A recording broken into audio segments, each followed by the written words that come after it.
Good day. My name is Don Noviello with the Washington State Department of Fish and Wildlife Oil Spill Team.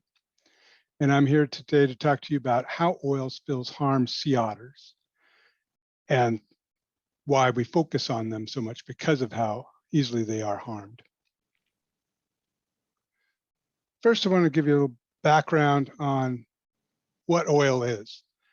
Both crude oils and refined products are not just one chemical. They are a mixture of hundreds of different chemicals, different sizes, different properties, different toxicities. So it does depend a little bit on what kind of product was spilled as to how an animal will be impacted. So I just want to give you that as background. Now, when oil gets in the water, it does a variety of things. First of all, we've all heard of the oil slick.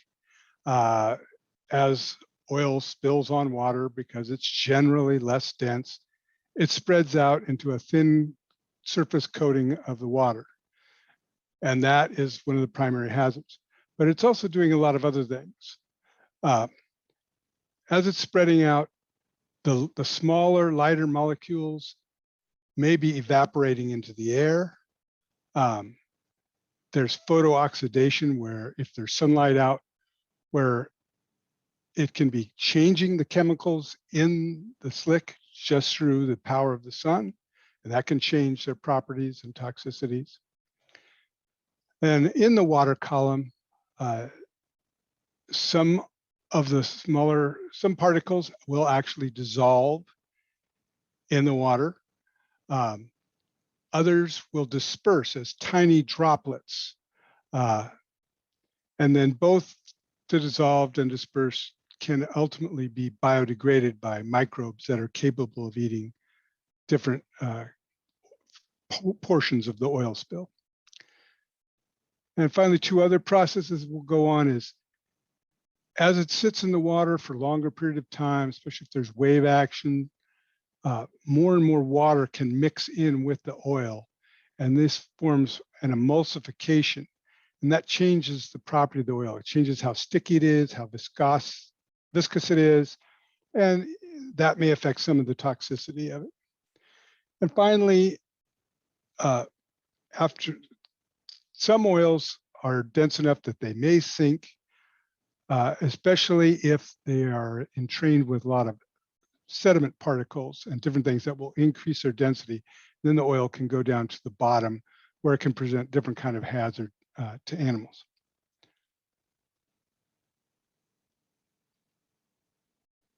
Now, wildlife groups vary in their sensitivity to oil spills, and a lot of that's based on those things that the oil is doing. Because the biggest risk is that big slick of oil out on the surface of the water, species that interact directly with the water surface, like birds and marine mammals, are the most likely to be coated with oil, impacted with oil. They're also breathing right in that area where there's a lot of volatiles, different things like that. Other species that live in the intertidal zone, where that slick of oil, if it comes up against the shore, can be dropped down over the sediments and rocks. Things that live there can be coated with oil and have impacts. Fish and subsurface life are generally affected when they're by the dissolved or dispersed portion of the oil. But this has to get to a pretty high concentration to see impacts. Generally, if there's like a school of fish 20, 30 feet below an oil spill, we're not going to see a mass mortality event. I'm not saying it couldn't ever happen, but generally that's not as big a risk. And then critters that are living on the bottom can suffer smothering or toxic effects from sinking oil, as we talked about earlier. Now, Washington sea otters, why are they so much at risk? The coastal population we have that lives from Cape Flattery down about a third of the way down our outer coast in one of the very most remote portions of Washington, their population is still low. They were actually extinct. They were reintroduced in the late 60s. And for the last 20 years, they've been building back up pretty good. But there's still less than 3,000 animals out there. And they're all in this one area, this confined distribution, which could potentially be impacted by a single oil spill. Additionally, sea otters are just biologically susceptible to oil injury. They're like designed to suffer in an oil spill. And we'll talk about more about why that is in a minute. Also, even though the outer coast has some protective features on it for keeping oil away, there's a huge amount of oil that has to move into and out of both Canadian and US ports through the Strait of Juan de Fuca. So if there were a collision or oil spill caused by anything up in that area, and the currents and winds are right, that oil could come down and impact a very large proportion of the coastal sea otter population. So that's generally why they're at risk. Now, how are animals impacted? It's kind of the same as humans.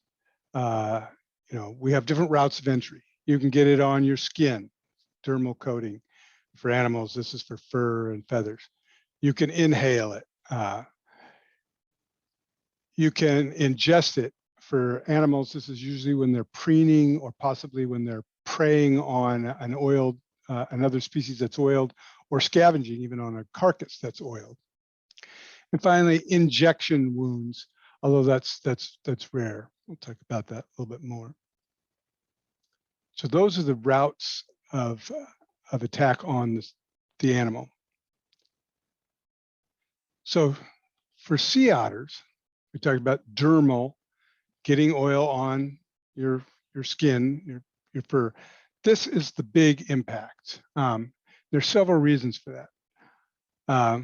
First, just like us, you get oil in your eye or oil on your lips or gums, it can sting and cause injury. But perhaps more important than that is that sea otters are wearing the most magnificent fur coat in the world. They have literally the densest fur of any animal known. And that helps them live in cold water. The two adaptations they have for living in cold water are this really dense fur, which requires a lot of maintenance and cleaning all the time by the animal. And then they also have a super high metabolism. They literally have to eat a quarter of their body weight every day just to keep their own metabolism going. So, and unlike all the other marine mammals, they don't have blubber. They don't have that thick fat layer to insulate them. So when oil gets on their fur, it destroys its ability to insulate. So that's problem one. Then second, as they can get additional impacts as they attempt to clean that. And I'll talk more about that in a second. But so if the oil's on their fur, now this cold water that used to be held away is getting right down on their skin. They're starting to get cold. And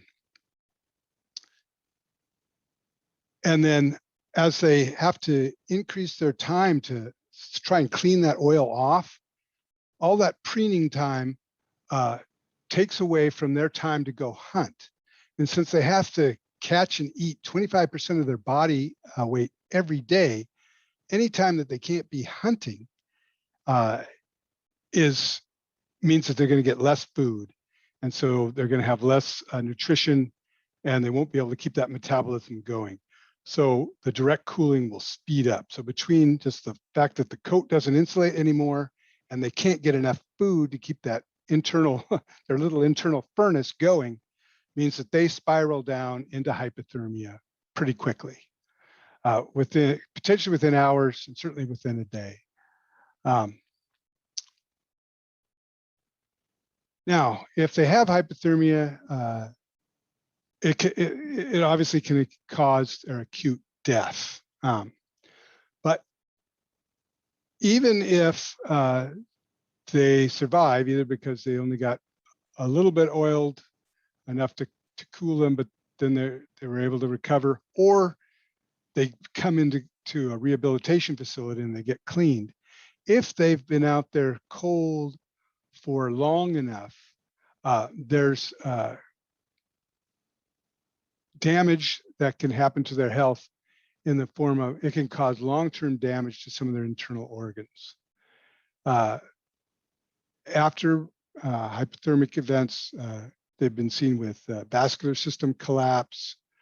They can have the GI tract can bleed, and they can have death of or partial death of various organs such as the liver, kidney, brain, and lungs. So just because they got recovered and cleaned up doesn't mean that they won't have these extra issues from being cold. It just depends on how long they were suffering and how bad the hypothermia was. Now, so that was the main effect. Inhalation can also be a compounding effect in that if they're in fresh oil, you can see their noses there are just above the water. They're breathing the high density of that, those volatile parts of the oil, which can be some of the most toxic. And that can cause damage to their lungs. It can cause toxicity and lung damage. Many of the heavily oiled sea otters observed during the Exxon Valdez oil spill had subcutaneous emphysema. That's when the lungs damaged bad enough that air actually leaks out through the lung into the body cavity. And many of the animals that had this condition did not do well. I mean, if you're an animal like a sea otter that makes your living holding your breath and hunting, and you got to get a lot of food to support that 25% of your body weight food every day, having some diminution of your ability to hold your breath and loss of nutrition will impair your survival. So that's how inhalation can impact sea otters. Now, ingestion is also a possible place. Primarily, this is going to come from when they're actually trying to clean the oil out of their fur, because they use their mouth and they blow bubbles in and they use their hands. So it's likely they could be ingesting some of the oil, and depending on how fresh that is, there may be toxic components of it. But this is generally a secondary impact. Hypothermia is the main way that they are injured. Now, they could get injection is the other theoretical way animals have toxic components introduced. And this is pretty unlikely in sea otters most of the time, with the possible exception of recently mated females.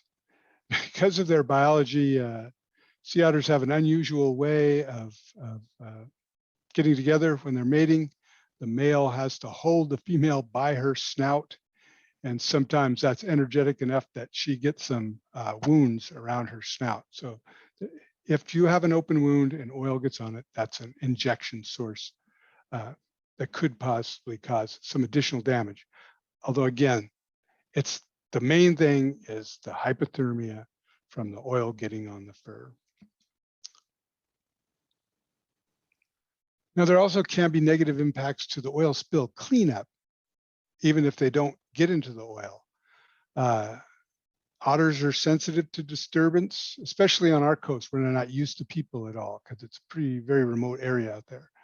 And if they're disturbed and they're moving away, changing where they are, they might move off of their best foraging grounds. And even if they're just swimming away for a while, they're using time that they can't go after that food. So just having boats and response around them can have some negative effect on their health. Even if you wanted to capture the otters before they get oiled, which has been considered, they found that just being captured is stress enough that some of these animals don't survive, even if they were never oiled in the first place. So that's a risk that has to be considered. And also, if this activity somehow either attempted captures or just scaring the animals inadvertently through our activity, if mothers and pups get separated, that really decreases the pup's chance of survival, and that can have a long-term effect on the population. So, in conclusion, oil can harm sea otters in several ways, depending on the type of oil and the level of exposure. If you had a gasoline spill, the big impact is going to be inhalation of those vapors, and much less the normal dermal contact, because gas will evaporate so well. If you have heavy products like fuel oils or crude oils, most of the impact will be from the larger, stickier, waxy components that get on and stick to the fur of the animal. And when these animals are oiled, they lose their ability to thermoregulate due to just the damage to the way the fur sticks together. There's both acute and chronic impacts of respiration of these toxic components. They can have damage to the eyes and mucous membranes that may impair the animal's ability to forage and survive. They can get GI tract damage, which can reduce their ability to absorb nutrition, and that impacts their ability to stave off the effects of hypothermia. There's sublethal impacts to reproduction and long-term survival, particularly if mothers and pups are separated for any period of time. And there can be impacts of just the oil spill cleanup process in the form of disturbance and reducing the animal's ability to hunt and forage and stay together in appropriate social units. Thank you. And there's my contact information if anybody had specific questions.